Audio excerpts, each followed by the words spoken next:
Estamos de volta para mais um Bíblia Fala. É um prazer enorme estar na sua companhia. Cumprimento o pastor Pedro Esteves. Obrigado mais uma vez por estar connosco. Neste nosso estudo sobre Pedro, continuamos a olhar para este liderança serviçal, e é verdade que o texto que lhe trago hoje parece, aparentemente, que sai um pouco do contexto que temos estado a estudar esta semana, mas passa a ler o texto e falaremos sobre ele então, logo a seguir. Portanto, refiro-me a 1 de Pedro, capítulo 5, e vamos ler os versículos de 7 a 10. Lendo então: lançando sobre ele toda a vossa ansiedade, porque ele tem cuidado de vós. Sede sóbrios, vigiai, porque o diabo, vosso adversário, anda em derredor, bramando como leão, buscando a quem possa tragar.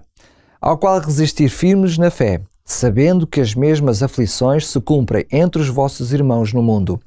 E o Deus de toda a graça, que em Cristo Jesus vos chamou à sua eterna glória, depois de haverdes padecido um pouco, Ele mesmo vos aperfeiçoará, confirmará, fortificará e fortalecerá.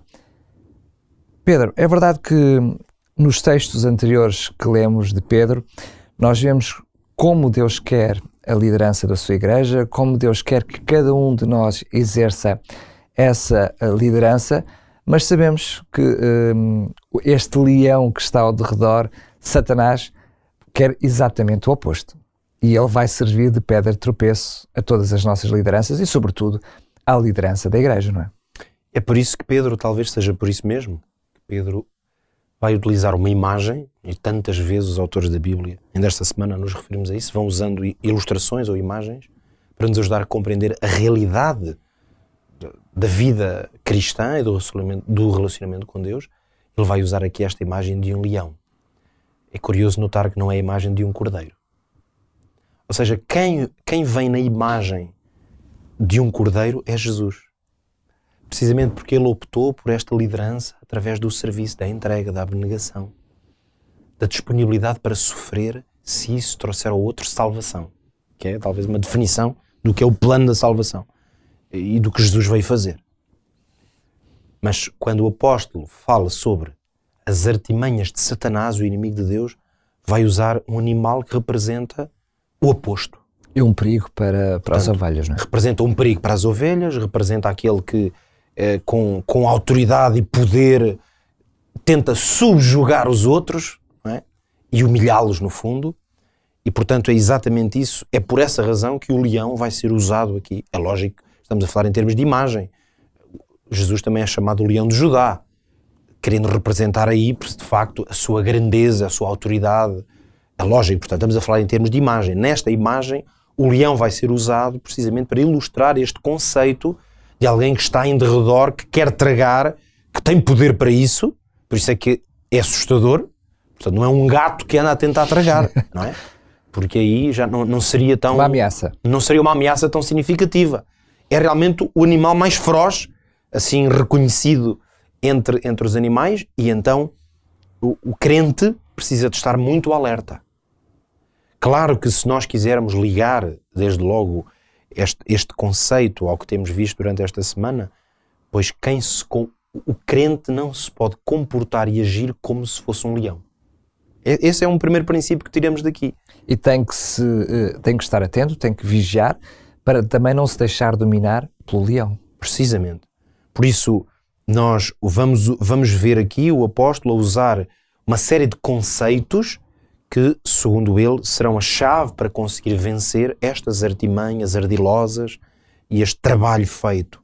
Claro, nós temos que ter sempre isto em consideração. Quando lemos a Bíblia, é como se fosse uma história que ajuda a compreender todas as outras histórias. É uma narrativa, a narrativa maior na Bíblia, que é de que existe um grande conflito. E por ser um grande conflito, há poderes em oposição. Nós não podemos estranhar por isso que o apóstolo Pedro se refere aqui de forma clara a Satanás, dizendo que ele anda em derredor bramando como um leão. Mostrando claramente que ele é o opositor. Buscando a quem possa tragar, porque a igreja tem um opositor. E esse opositor é Satanás. Mas essa realidade cósmica exerce na vida de cada um de nós. Precisamente. Na vida da igreja. É na vida da igreja, porque aqui, e portanto, por conseguinte, é a vida de cada um de nós. Mas como o enfoque do apóstolo é a igreja, é a realidade que vive a comunidade de crentes, essa comunidade está debaixo de fogo.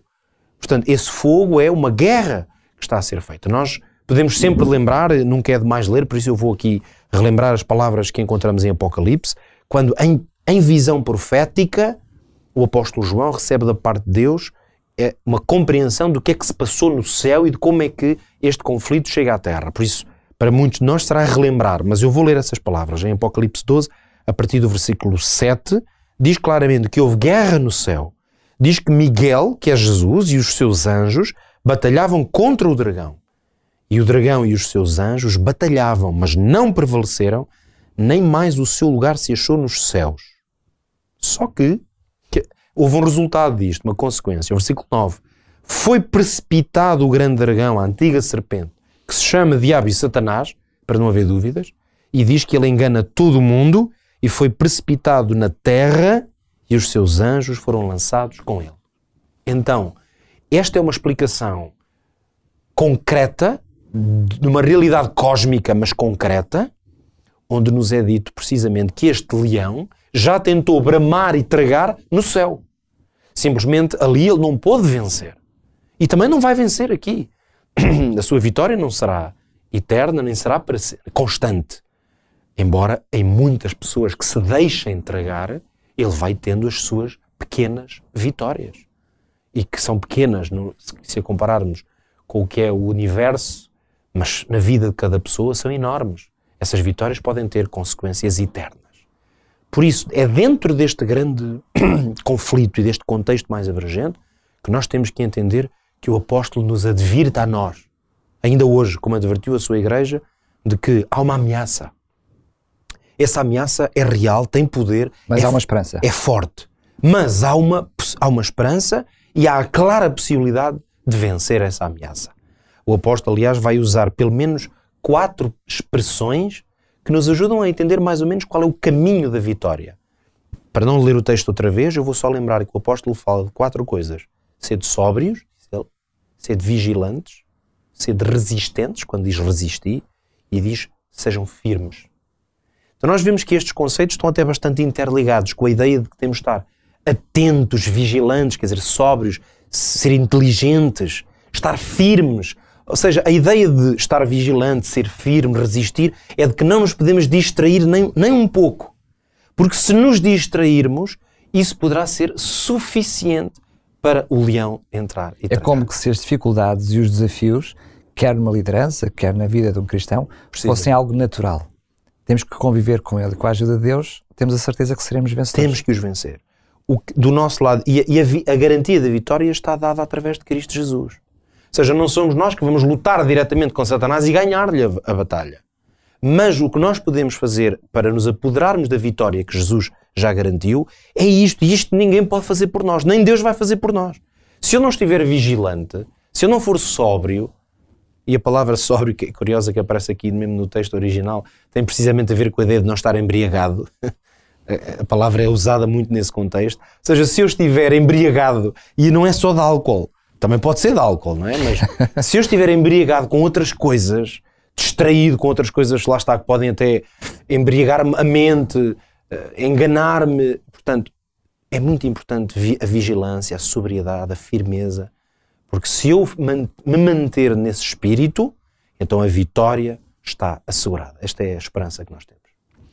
Muito bem, chegamos então assim ao fim de mais uma semana, onde olhámos bem de perto para esta liderança serviçal. Penso que agora está claro, apesar de reconhecermos que é um conceito difícil de entendermos, mas quando olhamos para o exemplo de Jesus, tudo fica mais fácil.